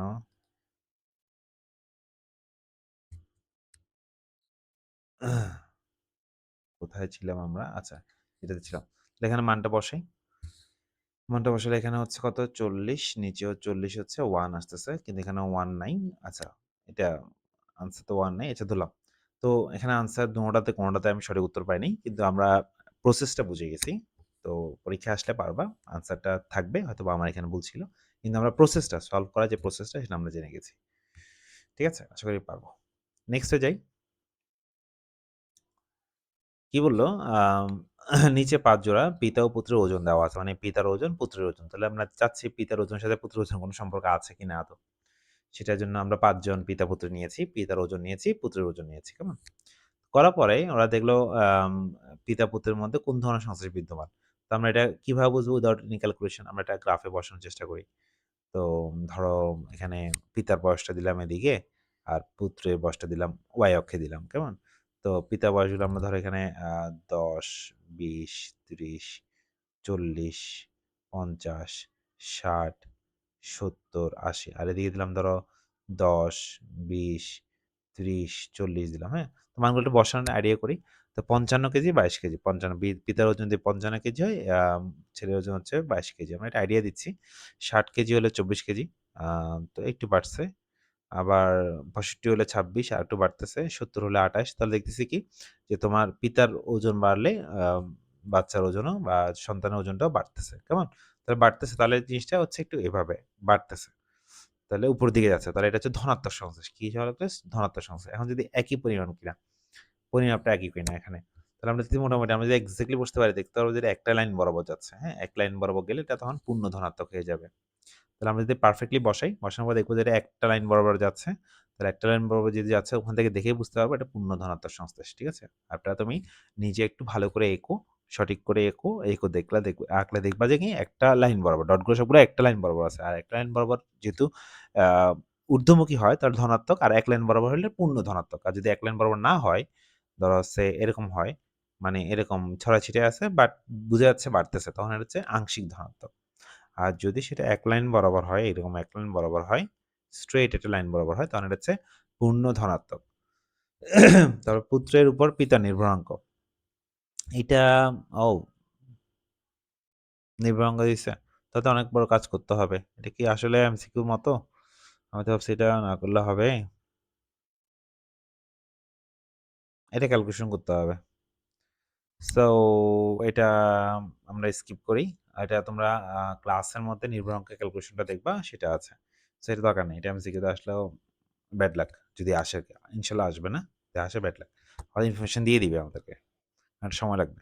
আর যদি আসেও কিছু করার না, তাহলে হয়তোবা একটা সময় নিতে হবে, বেশি করে করতে হবে। সেটা সময় আ অন্যগুলোতে সময় কম দিয়ে এরকম ম্যাথগুলাতে ১ টা ২ টা ম্যাথ দিতেই পারে। এটা একটু টাইম কিল করবে। তো এটা কিভাবে করবে এটা আমি এখানে দেখাচ্ছি না। এটা ক্লাসে দেখে নিবেন। ক্লাসে এটা আলোচনা করেছি। নির্ভরাঙ্ক কিভাবে বের করে। একটা ম্যাথ দিয়ে সবগুলো দেখা দিছিলাম। তো এইটা কাইন্ড অফ আমরা পারবো। এটা নিয়ে আমি করব না। কারণ এটা আমরা অলরেডি এই যে পিছনের দিকে আমি করছি। এই যে এইটার মতো। ঠিক আছে? সংশ্লিষ্ট সংখ্যা নির্ভরাঙ্ক বের করতে বলছে। সেম জিনিস ট্রাই করবেন। নেক্সটে যাই। এক্স আর ওয়াই এর মধ্যে সংশ্লিষ্ট কত? একপাশে নিয়ে আসলে লিখতেছি বিপরীত চিহ্নে বৃষ্টি, বিপরীত চিহ্নে বৃষ্টি হলে সংশ্লিষ্ট হচ্ছে 1। ঠিক আছে? তারপর x এর উপর y নির্ভরাঙ্ক কত? x এর উপর y নির্ভরাঙ্ক এখান থেকে দেখে বোঝা যাচ্ছে x এর উপর y নির্ভরাঙ্ক হচ্ছে 3, এই যে 3। x এর উপর y নির্ভরাঙ্ক হচ্ছে 3, ঠিক আছে? কারণ y equal to a plus bx, তাহলে এইটা হচ্ছে তোমার x এর উপর y এর নির্ভরাঙ্ক। আর যদি x সমান a প্লাস by হতো তাহলে এটা হচ্ছে y এর উপর x এর নির্ভরাঙ্ক। প্রথমটা হচ্ছে x এর উপর y নির্ভরাঙ্ক আর দ্বিতীয়টা হচ্ছে y এর উপরে x এর নির্ভরাঙ্ক, ঠিক আছে? সমীকরণ দেখে আমরা বলে দিতে পারবো, ক্যালকুলেশন করতে হবে না। তো যদি এখানে 3 আছে, 3 পেয়ে গেলাম। নেক্সটে যাই। পূর্ণ ধনাত্মক সংশ্লেষের ক্ষেত্রে সংশ্লেষকের মান নিচে কোনটি? পূর্ণ ধনাত্মক বেলায় কি হবে? +1, সংশ্লেষকের মান নিচে +1 হবে। এটা হচ্ছে আনসার। +1 পূর্ণ ধনাত্মকের বেলায় +1, আংশিকের বেলায় 0 থেকে 1, আংশিক ধনাত্মকের বেলায় 0 থেকে 1 মধ্যে। নেক্সট, গাছের দৈর্ঘ্যের সাথে মানুষের দৈর্ঘ্যের কোনো সম্পর্ক আছে কিনা? না। বুঝাইতে পারছে। তোমার বাসার পাশে গাছের উচ্চতা, তোমার উচ্চতা দেখো, সে 2 বছরে কত ফুট বাড়ছে আর তুমি 2 বছরে কতটুকু বাড়ছো, তাই না? তাহলে গাছের উচ্চতার সাথে মানুষের উচ্চতা বা দৈর্ঘ্যের কোনো সম্পর্ক নেই। এটা দৈর্ঘ্য না বলে উচ্চতা বলাটা বেটার ছিল। নেক্সটে যাই। সহজ সংশ্লেষের মাধ্যমে চলকদের মধ্যে কোন ধরনের সম্পর্ক? সরলরৈখিক সম্পর্ক, যে আমি ইনফরমেশনের সময় বলে দিয়েছিলাম। কি ধরনের সম্পর্ক আমরা হিসাব করে? আসলে সরল রৈখিক সম্পর্কটা আমরা হিসাব করার চেষ্টা করি। মানে একটা লিনিয়ার রিলেশন দেখতে চাই, যে একটা লাইনের সাপেক্ষে কেমন আছে। নেক্সটে যাই। সংশ্লেষাঙ্ক কোন পদ্ধতি দ্বারা প্রকাশ করা হয়? আর দ্বারা প্রকাশ করা হয়। রো প্রকাশ করা হয় ক্রমসংশ্লেষ, আর বি হচ্ছে নির্ভরাঙ্ক, আর স্কয়ার হচ্ছে বিশ্লেষাঙ্ক। সংশ্লেষাঙ্ক, বিশ্লেষাঙ্ক, নির্ভরাঙ্ক আর হচ্ছে ক্রমসংশ্লেষ। স্পিয়ারম্যানের ক্রমসংশ্লেষটা রো দ্বারা প্রকাশ করা হয়। আর হচ্ছে -1, -1 তাহলে পূর্ণ ঋণাত্মক সংশ্লেষ। আবার 0 দেখে ভয় পেও না। -1.0 মানে হচ্ছে -1, এটা হচ্ছে পূর্ণ ঋণাত্মক সংশ্লেষ। নেক্সটে যাই। নেক্সট কি এরকম আছে। তো x আর y এর মধ্যে সম্পর্ক কি? ওই যে বললাম এক পাশে রেখেছি এবং তারা একই চিহ্নে বিশিষ্ট আছে, তাহলে মাইনাস। বিপরীত চিহ্নে বিশিষ্ট হলে প্লাস। আনসার হচ্ছে -1। নেক্সটে যাই। দুইটি চলক স্বাধীন হলে সহবেদাঙ্ক কত? 0। সহবেদাঙ্ক স্বাধীন চলকের জন্য সহবেদাঙ্ক 0, নির্ভরাঙ্ক 0, সংশ্লেষাঙ্কও 0। এই যে দেখো আমি একটা দিলাম। তো কোভেরিয়েন্স xy 0 মানে x আর y এর মধ্যে সহবেদাঙ্ক 0, তার মানে xy কি? স্বাধীন। xy স্বাধীন। নেক্সট, বিশ্লেষাঙ্ক এত হলে সংশ্লেষাঙ্ক কত? তো বিশ্লেষাঙ্ক মানে হচ্ছে r² 0.36, তাহলে আমরা রুট করে দিলে r এর মান 0.6 আসবে। আনসার হচ্ছে 0.6। একই কথা এখানেও। সংশ্লেষাঙ্ক 0.8 হলে বিশ্লেষাঙ্ক কত? তাহলে সংশ্লেষাঙ্ক এটাকে স্কয়ার করলে আমি পাবো 0.64, এটা হচ্ছে বিশ্লেষাঙ্ক। ঠিক আছে? এরপর নেক্সট। সর্বপ্রথম সংশ্লেষাঙ্ক ধারণা দেয় কার্ল পিয়ারসন। পড়ছিলাম, জেনে গেছি এখন। তারপর মাপনী পরিবর্তনে সংশ্লেষাঙ্কের মানের কি নম্বর? মাপনী পরিবর্তন মাপনী মানে সংশ্লেষাঙ্ক তো মূল মাপনীতে স্বাধীন। সো মাপনী পরিবর্তন করো বা না করো, ডাজন্ট ম্যাটার, কোনো ইমপ্যাক্ট পড়বে না, একই থাকবে। স্বাধীন চলকের জানা মানে ভিত্তিতে অধীন চলকের গড় মান নির্ণয় করার পদ্ধতি কোনটি? নির্ভরণ। নির্ভরণ সমীকরণ যেটা আমরা করেছি সেটা হচ্ছে কি, কোন একটা চলকের মানের জন্য আরটা নিব। যেমন ধরো তোমার আয় ব্যয়, তো তোমার আয় কত হলে ব্যয় কত হওয়া উচিত, বা ব্যয় কত হলে আয় কত হওয়া উচিত, এরকম জিনিসগুলো আমরা করবো নির্ভরণের সাহায্যে, এবং আরো স্পেসিফিকলি বলতে হলে নির্ভরণ সমীকরণের সাহায্যে। নির্ভরণ শব্দটি কে ব্যবহার করে? গ্যালটন। এটা ইনফরমেশন টাইপসের, মাথায় রাখার চেষ্টা করো। গ্যালটন। নির্ভরাঙ্ক কি ধরনের রাশি? নির্ভরণটা কিন্তু তোমার বিশুদ্ধ রাশি না, হুম, বা একক মুক্ত রাশি না, তার একক থাকবে, এই জন্য যুক্ত রাশি বলছে। ন্যূনতম বর্গ প্রক্রিয়া কোনটি নির্ভরণ করা যায়? নির্ভরণ রেখা। হ্যাঁ, এটা হচ্ছে লিস্ট স্কয়ার মেথড। এটা একটু অ্যাডভান্স, এটা চাইলে মনে রাখতে পারেন, নাহলে স্কিপ করতে পারেন। যে চলকের সম্পর্কে পূর্বাভাস দেওয়া, মানে যে চলক সম্পর্কে আমরা পূর্বাভাস দিই সেটা হচ্ছে অধীন চলক। স্বাধীন চলকের মাধ্যমে যে কোনো কিছু হতে পারে, এবং কোন চলকটা? যেমন ধরো আমি জানতে চাচ্ছি আয়ের উপরে ব্যয়ের, বা ব্যয়ের উপরে আয়ের জানতে চাচ্ছি, তাহলে আয় কত হলে ব্যয় কত হওয়া উচিত আমি জানতে চাচ্ছি। তো সিদ্ধান্ত দিয়ে যাচ্ছি ব্যয়ের উপর, তাহলে ব্যয়টা হবে আমার জন্য অধীন চলক। তাহলে আমরা সবসময় সিদ্ধান্ত দেই বা যেটা নিয়ে ফরকাস্ট করি বা পূর্বাভাস বা ভবিষ্যৎবাণী করতে চাই, সেটা হচ্ছে এই অধীন চলক নিয়ে। যে আমার বিক্রি, আমি ধরো বিক্রি করতে চাচ্ছি 2 লাখ, বা আমি 2 লাখ টাকা বিক্রি করতে গেলে আমার কত টাকা অ্যাডভার্টাইজ কস্ট দিতে হবে, হুম? আমি জানতে চাচ্ছি অ্যাডভার্টাইজ নিয়ে জানতে চাচ্ছি, তাহলে অ্যাডভার্টাইজটা হচ্ছে আমার জন্য এখানে কি? অধীন চলক। যেটা সম্পর্কে জানতে চাইবা, যেটার মান তুমি ফিউচার ভ্যালু জানতে চাইবা, সেটা হচ্ছে আমার অধীন চলক। নেক্সটে যাই। দ্বি চলকের মধ্যকার সম্পর্কের মাত্রা পরিমাপ কোনটি? সংশ্লেষাঙ্ক। এটা আমরা অলরেডি পড়ে ফেলছি। দুটি চলকের মধ্যে সম্পর্কের মাত্রা ০ থেকে ১ এর মধ্যে হলে কি ধরনের সংশ্লেষ? ০ থেকে ১ এর মধ্যে বলো? আংশিক ধনাত্মক সংশ্লেষ। তারপরে আসি সংশ্লেষ নির্ণয় পদ্ধতি কোনটি? বিক্ষেপ চিত্র। হ্যাঁ, পরিঘাত দণ্ডচিত্রের মধ্যে না, বিক্ষেপ চিত্র দিয়ে করি। এটা বলে আসো। আর x ও y এর সংশ্লেষাঙ্ক 0.9 হলে এদের কত? দেখো এটা কোনো ব্যাপারই না। ধরো এটাকে আমি u চলক ধরলাম, এটাকে v চলক ধরলাম। মানে x চলকের প্রত্যেকটা থেকে ২ বাদ দিছি, y চলকের প্রত্যেকটা থেকে ৪ বাদ দিছি। দেওয়ার পর নতুন দুটো চলকে u আর v পাইছি। তো আমরা বলছিলাম না যে তোমার সংশ্লেষাঙ্ক মূল্য মাপনীয় হতে স্বাধীন। সো আমি চলকগুলাকে যদি আবার চেঞ্জও করি, আমার x, y এর মধ্যে যে সম্পর্কটা থাকবে, যে সংশ্লেষাঙ্কটা থাকবে, নতুন যে চলক আছে তার মধ্যেও একই থাকবে। ঠিক আছে? তাহলে এখানে হচ্ছে কি 0.9 এখানে 0.9 ই থাকবে। ঠিক আছে?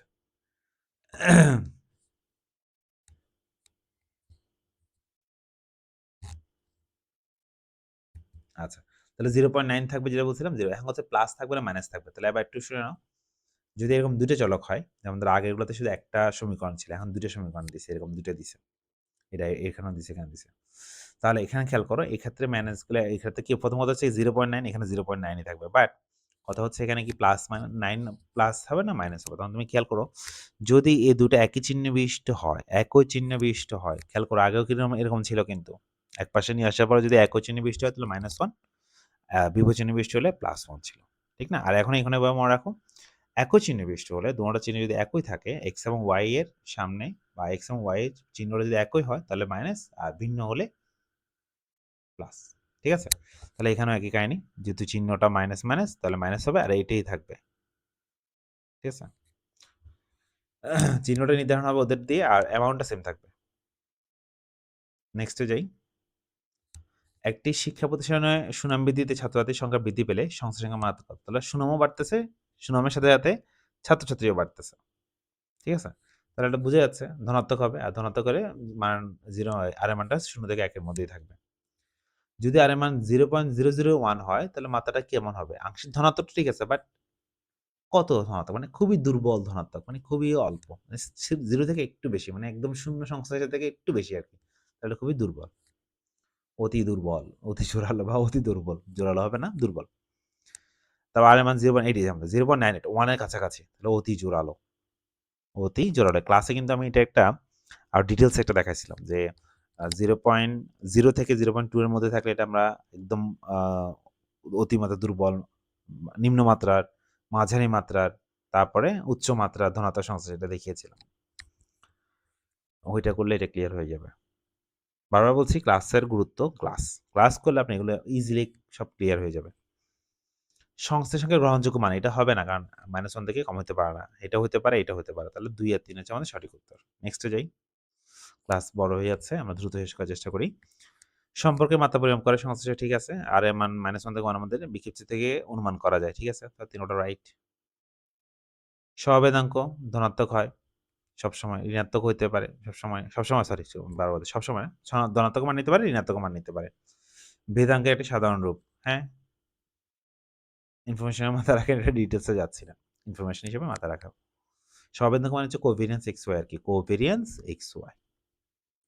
সেটা মান ধনাত্মক হতে পারে, ঋণাত্মক হতে পারে। এটা অ্যাকচুয়ালি ভেদাঙ্কেরই একটি সাধারণ রূপ। ভেদাঙ্ক হচ্ছে কি তোমার একটা চলকের মধ্যে আর সহবেদাঙ্ক হচ্ছে ২ টার মধ্যে। সহবেদাঙ্ক, ভেদাঙ্ক কথাটা আছে। তো শুধু ভেদাঙ্ক হচ্ছে একটা চলকের মধ্যকার হিসাব করা হয়।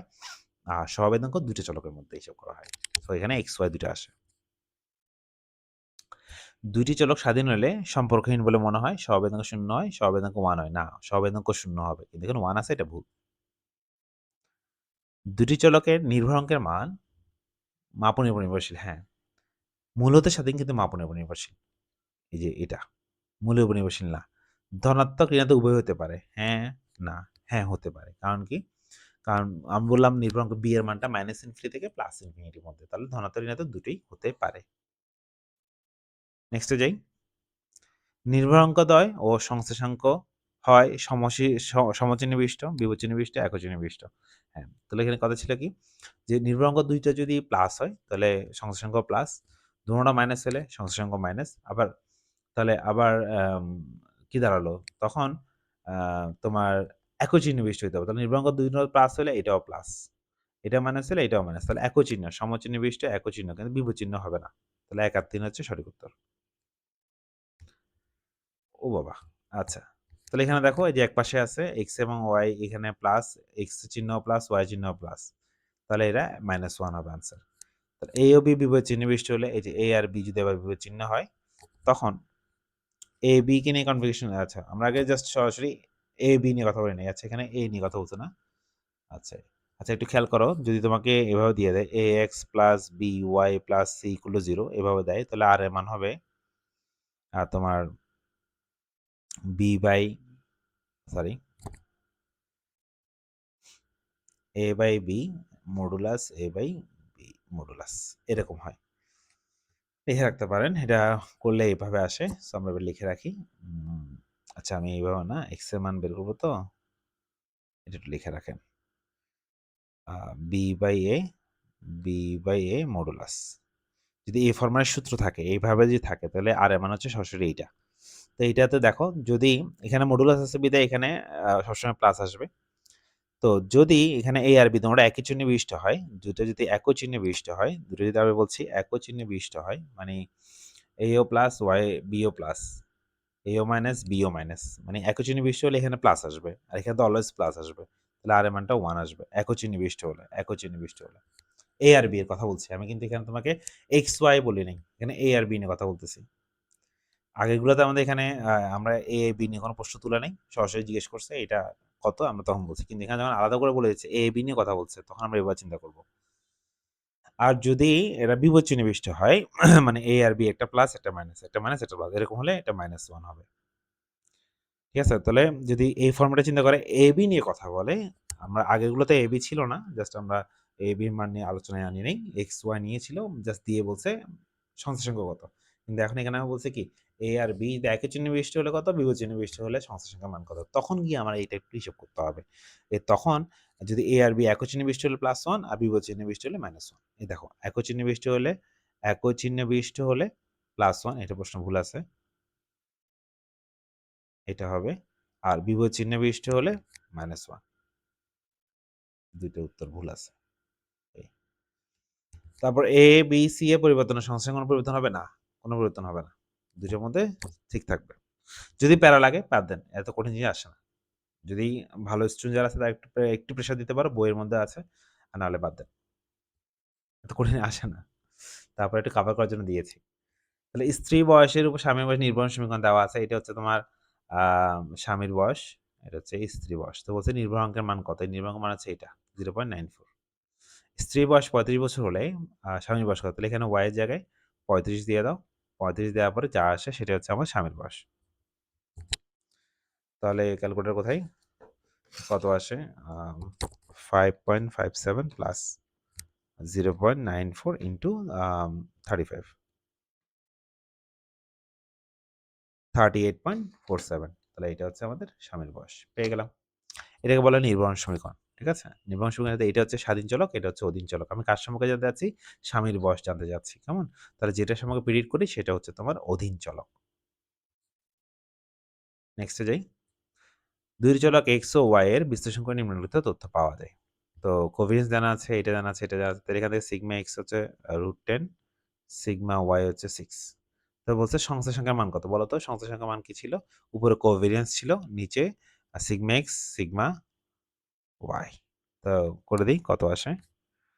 36 √10 ইন্টু 6, 1.89, 1.89, 89, 1.89। এটা তো সম্ভব না। আরের মান তো 1 থেকে বেশি হয় না। তাহলে কোথাও ভুল হইছে। ভুলটা কি? উম ভুলটা কি? ভুলটা কি? এটা কি 100? এটা মেবি 100 হবে। 100 হলে এখানে কত হয়? 10 হয়। তাহলে আমি এটা দেখি, এটা 10 হয়। 10 হলে কি হবে? 34, 60, দাঁড়াও। তখন হবে কত? 0.6, 0.6, হ্যাঁ এটা। তার মানে এখানে 100 হবে। এই যে সিগমা এক্স স্কয়ারটা 10 না হয় 100 হবে। তাহলে সিগমা এক্স হচ্ছে 10। তাহলে আমাদের মান আসবে তোমার 0.6। তারপর BYX, BXY গাণিতিক মান যথাক্রমে কত? তাহলে আমরা ২ টা বের করতে হবে। তাহলে আমরা ওই যে বলছিলাম শিক্ষাটা। তো BXY টা কিভাবে বের করব? R ইনটু সিগমা Y উপরে সিগমা X। R এর মান 0.6, সিগমা Y হচ্ছে 6, তারপর হচ্ছে সিগমা X কত? 10। এখান থেকে তুমি পেয়ে যাচ্ছ কত? ১ হবে। তাহলে BXY হচ্ছে ১, এটার মান হচ্ছে ১। আর BYX কত? BYX হচ্ছে R ইনটু উপরে হবে সিগমা Y, নিচে হবে সিগমা X। তাহলে 0.6 ইনটু সিগমা Y হচ্ছে তোমার ৬ আর হচ্ছে ১০। তাহলে কত হয়? 0.6 ভাগ ১০, 0.36, তাহলে এটা হচ্ছে 0.36। তাহলে এই যে এটা প্রথমটা 0.36 আর 1। তারপর নিচে কোনটি দ্বিচলক তথ্য উদাহরণ বুঝে গেছে, আয় ব্যয় চাহিদা বুঝি, যেটার মধ্যে সম্পর্ক আছে, যে দুটোর মধ্যে সম্পর্ক আছে সেটা। সহজ সংশ্লেষক কত প্রকার? ৫ প্রকার। দুইটি চলকের মান একসাথে বৃদ্ধি পেলে মানে দৌড়ে বাড়তেছে, তাহলে ধনাত্মক সংশ্লেষ। নেক্সটে যাই। সার প্রয়োগে সাথে উৎপাদন বাড়তেছে। সার প্রয়োগ বাড়লে উৎপাদনও বাড়তেছে। হ্যাঁ, এটা কি ধরনের সংশ্লেষ? তাহলে পূর্ণ ধনাত্মক বা ধনাত্মক তো এখানে নাই, শুধু পূর্ণ ধনাত্মক আছে।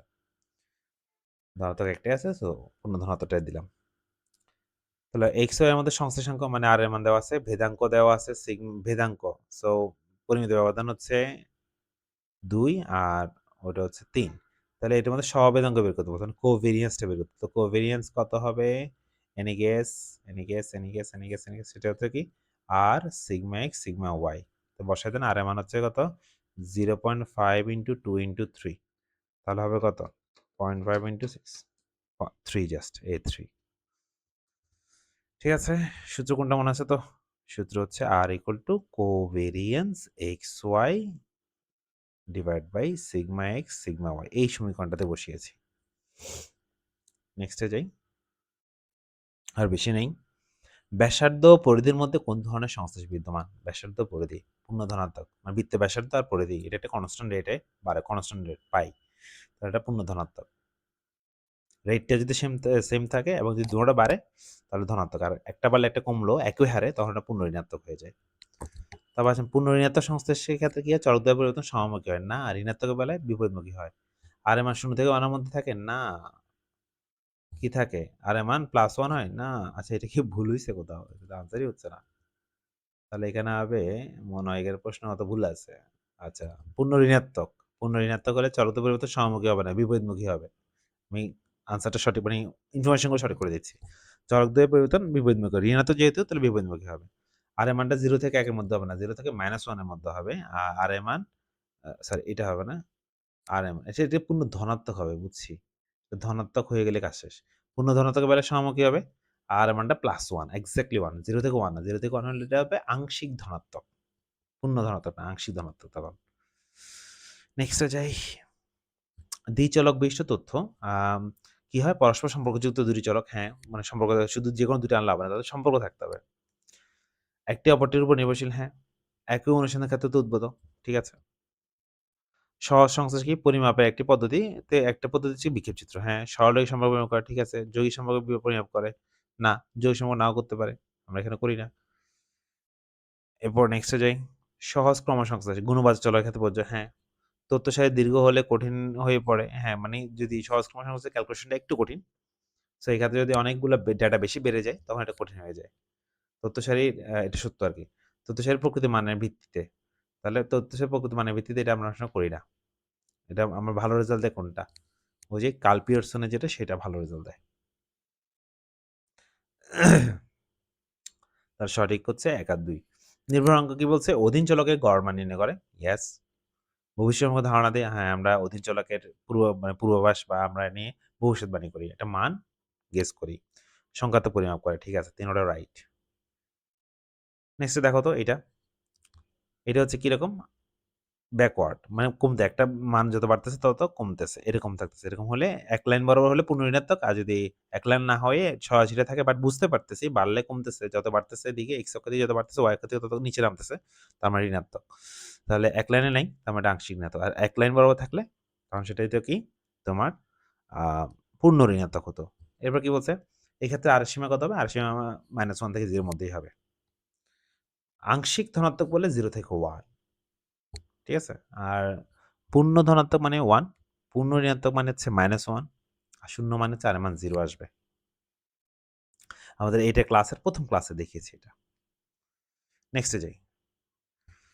আহ একটু উদ্দীপক দেয়া আছে, জামালের বেতন বাড়ায় তার মাসিক খরচও বেড়ে যায়। মানসিক বলছি। মাসিক খরচও বেড়ে গেল। তিনি তার খরচের গড় মান নির্ণয় করে দেখলেন বেতন বাড়ায় তার গড় খরচ বেড়ে যাচ্ছে। তার খরচের নির্ভরাঙ্ক হচ্ছে কত? 0.5, ঠিক আছে? তাহলে অধীনচলক কোনটি? অধীনচলক হচ্ছে আয়, ব্যয়। তাহলে বেতনটা হচ্ছে স্বাধীন চলক। কারণ আমরা যখন ইনকাম করব, বেতনের উপর ডিপেন্ড করে তো আমরা খরচটা করব, তাই না? খরচটা হচ্ছে তাহলে অধীন চলক। স্বাধীন চলক হচ্ছে বেতন, আর মাসিক খরচটা হচ্ছে আমাদের অধীন চলক।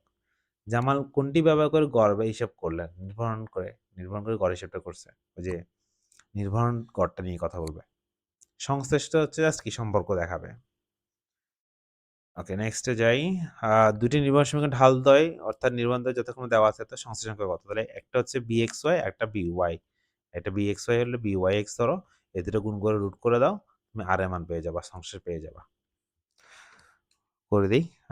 1.107 ইন্টু 0.8.816 আসতেছে কত তোমার? 0.95। তাহলে এটা চলকের সংখ্যা অনুসারে সংশ্লিষ্টকে কত ভাগ করো? 2 ভাগে ভাগ করো। যে সরল সংশ্লেষ আর একটা হচ্ছে বহুদা সংশ্লেষ, সেটা বলছিলাম।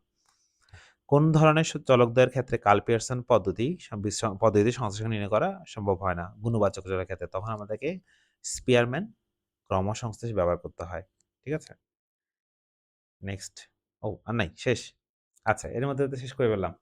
ঠিক আছে, তাহলে আমরা মোটামুটি একটা আইডিয়া পেয়েছি কি ধরনের প্রশ্ন এমসিকিউতে আসে। তো আবার বলছি, যদি কোনো কনফিউশন থাকে আগে অধ্যায়টা করো। অধ্যায়টা করে এসে দেন এগুলো দেখো। দ্রুত একবার দেখে ফেললে 2x স্পিডে দেখে ফেললে এটা হয়ে যাবে। তো ক্লাসের এই পর্যন্ত যারা আসছো সবাইকে ধন্যবাদ। আর চাইলে তুমি এই ক্লাসটা তোমার ফ্রেন্ডদের সাথে শেয়ার করতে পারবা। ধন্যবাদ সবাইকে, ভালো থেকো।